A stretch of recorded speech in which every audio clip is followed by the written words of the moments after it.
Hello guys, అందరికీ నమస్తే. Today special upma అండి. ఈ ఉప్మాని చాలా ఈజీగా పిల్లలు ఇష్టంగా తినే విధంగా ఈ రెసిపీ అయితే చేయబోతున్నాను.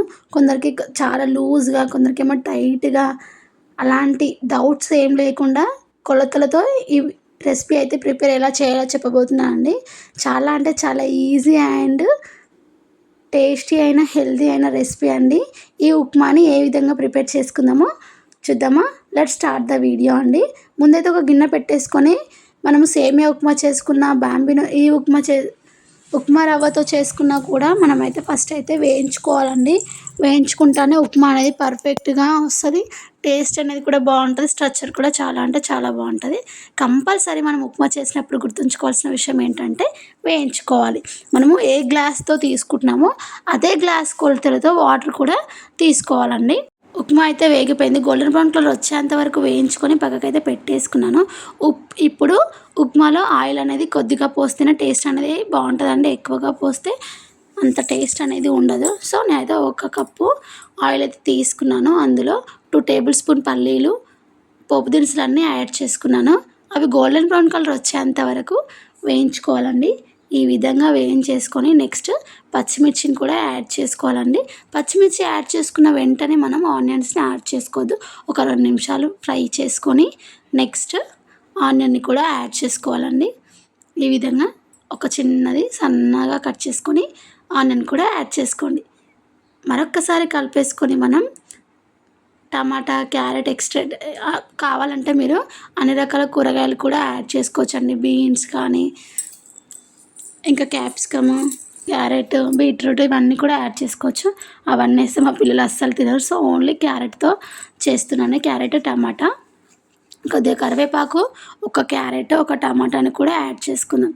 ఈ విధంగా యాడ్ చేసుకొని కలుపుతూ మూత పెడుతూ తీస్తూ మనమైతే వీటిని ఒక 5 నిమిషాలు అయితే ఫ్రై చేసుకోవాలండి. ఇదే టైంలో కొద్దిగా కొత్తిమీరని కూడా యాడ్ చేసుకుందాం. మరొక్కసారి అయితే కలిపేసుకుందామండి. ఈ విధంగా కలిపేసుకొని అవి టమాటాలు అనేవి పూర్తిగా ఫ్రై అయ్యే వరకు వేయించుకోవాలండి.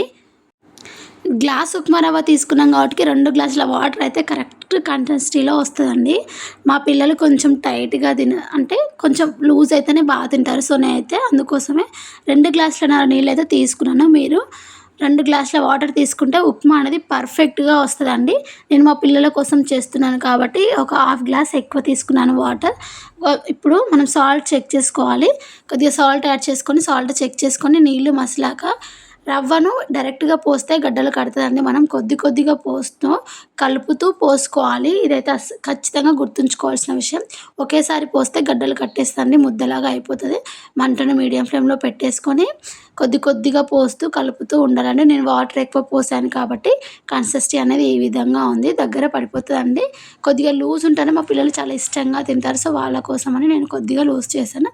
మీరు వాటర్ అనేవి కొద్దిగా తక్కువ 2 గ్లాసెస్ వాటర్ పోసుకోండి. 1 గ్లాస్ అయితే 2 గ్లాసెస్ వాటర్ పోసుకోవాలి. 2 గ్లాసెస్ ఉప్మా రవ్వ అయితే 4 గ్లాసెస్ వాటర్ తీసుకుంటే సరిపోతుంది. అంతే అండి. చాలా ఈజీగా ఉంది కదా ప్రాసెస్. టేస్ట్ కూడా అద్భుతంగా ఉంటుంది.